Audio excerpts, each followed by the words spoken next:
ये वेनेजुएला के राष्ट्रपति निकोलस मादुरो हैं। उन्हें अमेरिका की अदालत में पेशी के लिए ले जाया जा रहा है। हाथ में हथकड़ी, चारों ओर अमेरिकी सुरक्षा बल। ये तस्वीर आज वेनेजुएला के 2.5 करोड़ से ज़्यादा लोग देख रहे होंगे। अपने देश के राष्ट्राध्यक्ष को इस हालत में देखना जाने कैसा होता होगा। पर ये ट्रंप का मेथड है, ये उनका डॉक्ट्रिन है। 2500 साल पहले एक यूनानी इतिहासकार ने कहा था, the strong do what they can and the weak suffer what they must. 3 जनवरी की रात अमेरिकी फौज मादुरो और उनकी पत्नी को बेडरूम से उठाकर ले गई। इस हमले के बाद दुनिया कितनी बदल गई है। क्या बाकी ताकतवर देशों को एक लाइसेंस मिल जाएगा कि वो भी जो चाहे कर सकते हैं? बाकियों को छोड़िए, दुनिया की चुप्पी ने अमेरिका को लाइसेंस जरूर दे दिया है। अमेरिकी राष्ट्रपति ने कई और देशों को सैन्य कार्रवाई की धमकी दी है। आज इन्हीं पर बात करेंगे। नमस्ते, अपन है कुलदीप और आप देख रहे हैं लल्लन टॉप का अंतर्राष्ट्रीय प्रसंगों से जुड़ा रोजाना का कार्यक्रम दुनियादारी।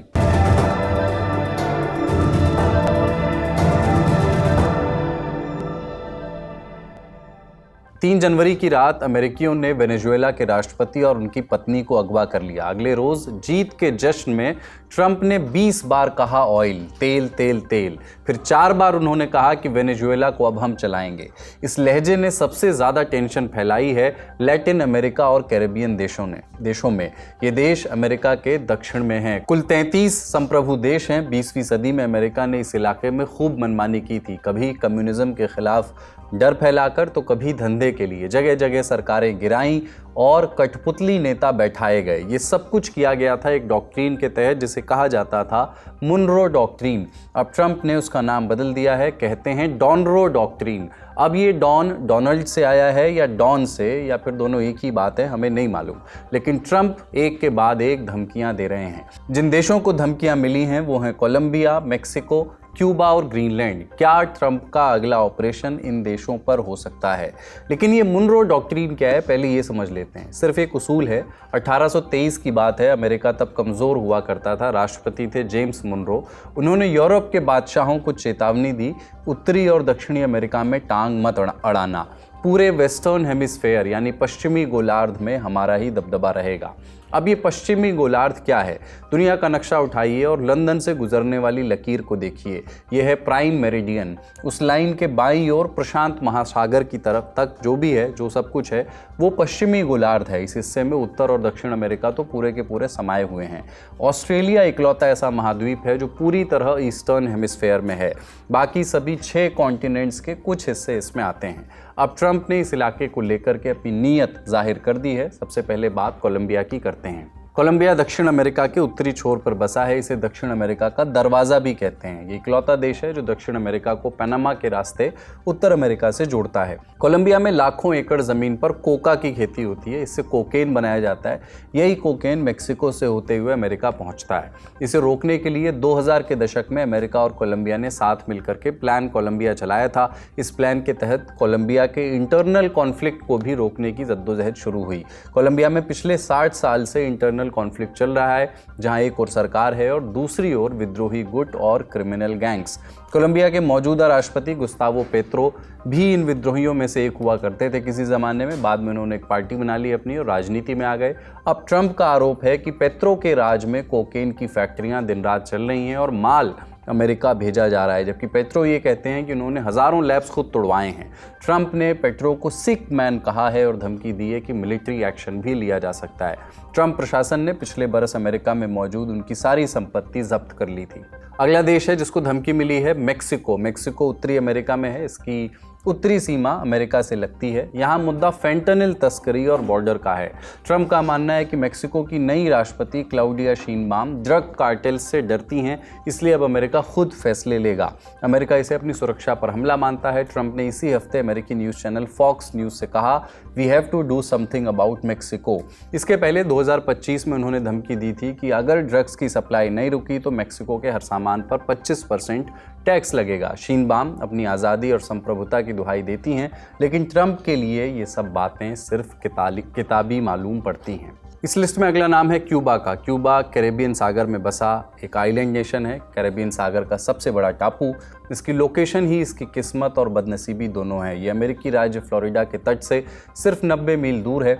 1959 में फिदेल कास्त्रो की अगुवाई में क्यूबा के तानाशाह बतिस्ता का तख्ता पलट हुआ।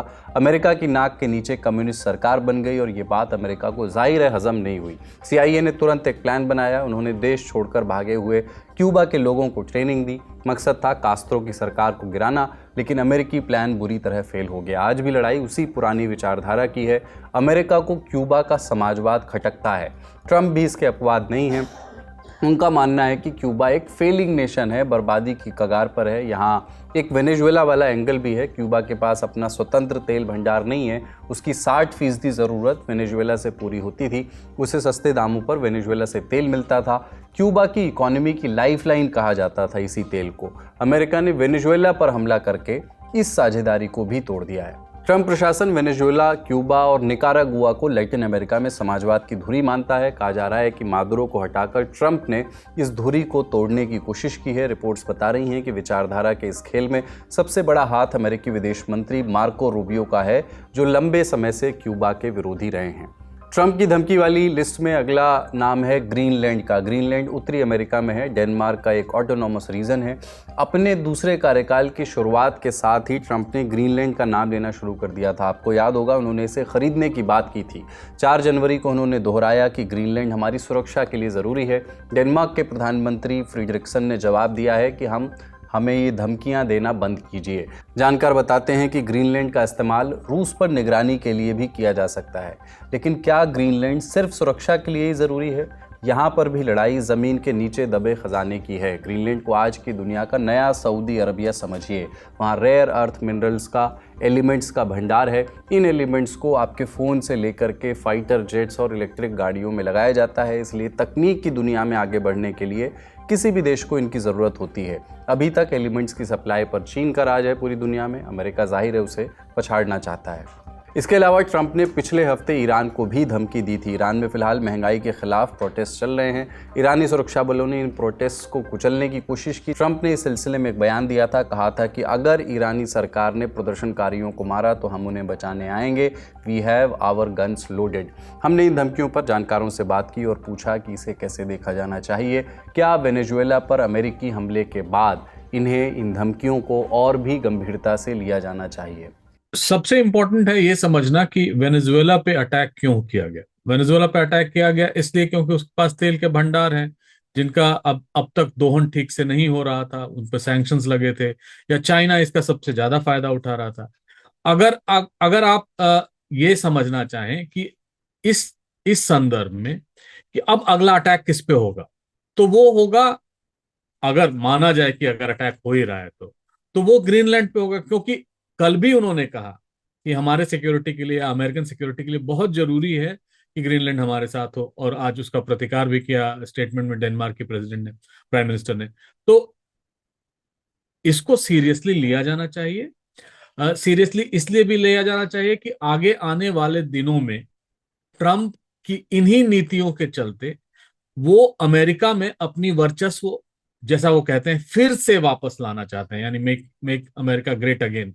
और ये सब उनके हथकंडे हैं जो अपना रहे हैं। लेकिन ग्रीनलैंड उतना आसान नहीं होगा जितना इस समय हमने वेनेजुएला में देखा है, क्योंकि हालात डिफरेंट है।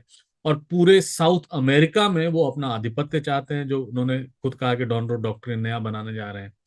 तो इस संदर्भ में देखा जाए तो अगला अगर कोई थ्रेट है, अगर थ्रेटेंड महसूस कर रहा होगा, तो वो डेनमार्क ही होगा, ग्रीनलैंड के चलते। अब पूरी दुनिया की बात करते हैं। वेनेजुएला पर अमेरिका के हमले से दुनिया को क्या मैसेज किया है? अगर अमेरिका अपनी राष्ट्रीय सुरक्षा का हवाला देकर किसी भी देश पर एक तरफा हमला कर सकता है, तो ये काम दुनिया के बाकी ताकतवर देश क्यों नहीं कर सकते? न्यूयॉर्क टाइम्स में माइक गेसन लिखते हैं कि वेनेजुएला पर ट्रंप की कार्रवाई का सबसे बड़ा फायदा रूस के राष्ट्रपति व्लादिमीर पुतिन को हुआ है। ये सच है। वो लिखते हैं कि ये सच है कि मादुरो और यूक्रेन के राष्ट्रपति वोलोदिमीर ज़ेलेंस्की के बीच ज़मीन आसमान का अंतर है। मादुरो कईयों के लिए एक तानाशाह हैं जो चुनाव में धांधली करके सत्ता में बने रहे। वहीं ज़ेलेंस्की एक लोकतांत्रिक रूप से चुने गए राष्ट्रपति हैं। लेकिन यहाँ असली मुद्दा हमलावरों का है। इस मामले में ट्रंप और पुतिन के बीच समानता दिखाई देती है। BBC के इंटरनेशनल एडिटर जेरेमी बॉवेन लिखते हैं, ट्रंप ऐसा मानते हैं कि वो नियम खुद बनाते हैं। जो नियम अमेरिका पर लागू होते हैं, ज़रूरी नहीं कि वो नियम दुनिया के बाकी देशों पर भी लागू हों। उनके हिसाब से अमेरिका को ख़ास छूट है और दूसरों को को उस छूट की उम्मीद नहीं करनी चाहिए, लेकिन ताकत की दुनिया ऐसे नहीं चलती। जब कोई ताकतवर देश नियम तोड़ता है तो दूसरे देश भी वही रास्ता अपनाने लगते हैं। 2026 की शुरुआत में ट्रंप ने जो फैसले लिए हैं वे साफ संकेत दे रहे हैं कि आने वाले 12 महीने शांत नहीं होने वाले। दुनिया में अब और ज़्यादा तनाव और टकराव होगा। ब्रिटिश मीडिया इंडिपेंडेंट की कॉलमिस्ट मैरी जेवेस्की लिखती हैं कि अमेरिका दुनिया का सबसे अमीर और ताकतवर देश असल में ये नैरेटिव सेट कर रहा है कि अगर आपके पास ताकत है तो अपने फ़ायदे के लिए सुरक्षा, संसाधन या अर्थव्यवस्था को जैसा आप चाहें वैसा ढाल लीजिए। कानून, नैतिकता और राष्ट्रीय संप्रभुता या तो सवालों के घेरे में है या फिर खिड़की के बाहर फेंक दी गई है। यानी तय है कि अमेरिका के इस कदम ने भविष्य की तमाम शंकाओं को तो जन्म दे ही दिया है, साथ ही बाकी देशों के लिए एक फ्लड गेट भी खोल दिया है। बड़ी खबर यहीं तक, अब सुर्खियां। ईरान में 8 दिन से चल रहे विरोध प्रदर्शन में कम से कम 3 और बच्चों की मौत हो गई है। 40 से ज़्यादा नाबालिग बच्चों को गिरफ्तार किया गया है। ये बात मानवाधिकार संगठनों ने बताई है। ये विरोध प्रदर्शन पूरे देश में फैल चुके हैं। इनकी शुरुआत ईरान की करेंसी गिरने और महंगाई बढ़ने के बाद हुई। अमेरिका बेस्ड संगठन human rights activists in Iran के मुताबिक अब तक ये प्रदर्शन 78 शहरों और 222 जगहों तक पहुंच चुके हैं। प्रदर्शनकारी खुलकर कह रहे हैं कि वे मौजूदा शासन का अंत चाहते हैं। सुरक्षा बलों की सख्ती के बावजूद वीकेंड पर भी प्रदर्शन जारी रहे। इस बीच ईरान के सर्वोच्च नेता अली खामेनेई ने प्रदर्शनकारियों को उपद्रवी कहा। इसके बाद प्रदर्शन और तेज हो गए। अब तक करीब 990 लोगों को गिरफ्तार किया गया है। कम से कम 20 लोगों की मौत की पुष्टि हुई है। इन प्रदर्शनों की शुरुआत 28 दिसंबर को हुई थी। तेहरान में दुकानदारों ने हड़ताल की थी। इसके बाद रात में तेहरान, दक्षिण के शहर शिराज और पश्चिमी ईरान के कई इलाकों में लोग सड़कों पर उतरे। इन जगहों पर आंदोलन सबसे ज़्यादा तेज रहा। फिलहाल ये विरोध प्रदर्शन ज़्यादातर पश्चिमी ईरान में है, जहां कुर्द और लोर समुदाय बड़ी संख्या में रहते हैं। ये आंदोलन अभी 2022-23 के प्रदर्शनों जितना बड़ा नहीं है और ना ही 2009 के चुनाव के बाद हुए आंदोलनों जितना, लेकिन इसके बावजूद ये ईरान के सर्वोच्च नेता अली खामेनेई के लिए एक नई और बड़ी चुनौती बन चुका है। खामेनेई 86 साल के हैं और 1989 से सत्ता में बने हुए हैं। महंगाई से नाराज़ लोगों को शांत करने के लिए सरकार ने एक ऐलान किया है। सरकार की प्रवक्ता ने कहा कि अगले 4 महीनों तक हर नागरिक को हर महीने करीब $7 यानी भारतीय करेंसी में 631 रुपये और 42,125 ईरानी रियाल की मदद की जाएगी। इस बीच अमेरिका के राष्ट्रपति डोनाल्ड ट्रंप ने ईरान को चेतावनी दी है। ट्रंप ने कहा कि अगर ईरान में और लोगों की जान जाती है तो इसके गंभीर नतीजे होंगे। अमेरिका के उपराष्ट्रपति जेडी वैंस के ओहायो में मौजूद घर पर हमला हुआ है। इसी दौरान उनके घर की खिड़कियां भी टूट गई। मामले में एक व्यक्ति को हिरासत में लिया गया है। CNN के मुताबिक जिस समय ये घटना हुई उस वक्त जेडी वैंस और उनका परिवार घर पर मौजूद नहीं था। अब तक ये साफ नहीं हो पाया है कि घर पर असल में क्या हुआ, हमला किस तरह का था और शीशे किस वजह से टूटे। फिलहाल जांच जारी है और अमेरिकी अधिकारी ये समझने की कोशिश कर रहे हैं कि ये सिर्फ एक संदिग्ध घटना थी या फिर उपराष्ट्रपति की सुरक्षा से जुड़ा हुआ कोई गंभीर मसला। आज का दुनियादारी यहीं तक। अपना और अपनों का ख्याल रखिए। देखते रहिए दी ललन टॉप। शुक्रिया, शुभरात्रि। यहाँ कबूतर एक पंख से उड़ता है और दूसरे से अपनी इज्जत बचाता है।